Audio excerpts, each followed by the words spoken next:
పత్రిక 3వ అధ్యాయం 20వ వచనము. మనము అడుగు వాటి అన్నిటికంటేను, ఊహించు వాటి అన్నిటికంటేను అత్యధికముగా చేయగల దేవుడు మనకున్నాడు అని రాయబడుతూ ఉంది. అంటే నేను తెలియజేస్తున్న విషయం ఏమిటంటే, మనము అడిగితేనే ఎవరు ఈ దినాల్లో చేసే పరిస్థితులు లేవండి.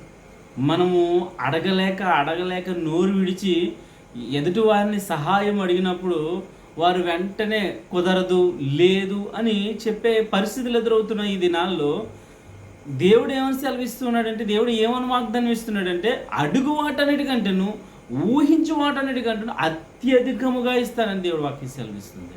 ఈరోజు మనం ఆలోచన చేస్తే, అబ్రహాముకు మరి బిడ్డలు లేని సందర్భంలో దేవుడు వాగ్దానం ఇచ్చాడు, నీకు బిడ్డనిస్తానని. మరి అడుగు వాటికంటే, ఊహించిన వాటికంటే బిడ్డ వస్తాడు అని అనుకుంటాడు. కానీ అత్యధికముగా ఏం చేశాడంటే, దేవుడు ఏం చెప్పాడంటే, అనేకులకు తండ్రి వగుదు అన్నాడు. నీ సంతానం ఇసుక రేణువుల వలె ఉంటుంది అన్నాడు. అంటే ఎంతటి ఆశీర్వాదాన్ని అబ్రహాంకి ఇచ్చాడో ఈరోజు దేవుడు అదే వాగ్దానం నీతో ఇస్తున్నాడు.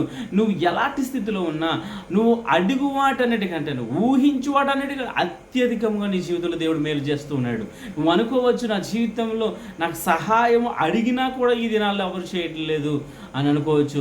అడిగి నువ్వు వేసారిపోయిన పరిస్థితులకు వెళ్ళిపోవచ్చు. ఎవరు సహాయం చేస్తారో అర్థం కాని స్థితిలోకి వెళ్ళిపోవచ్చు. కానీ ఈరోజు దేవుడు నీకు వాగ్దానం ఇస్తున్నాడు, అడుగు వాటన్నిటికంటేను, ఊహించు వాటన్నిటికంటేను అత్యధికముగా నీకు మేలు చేయబోతున్నాను.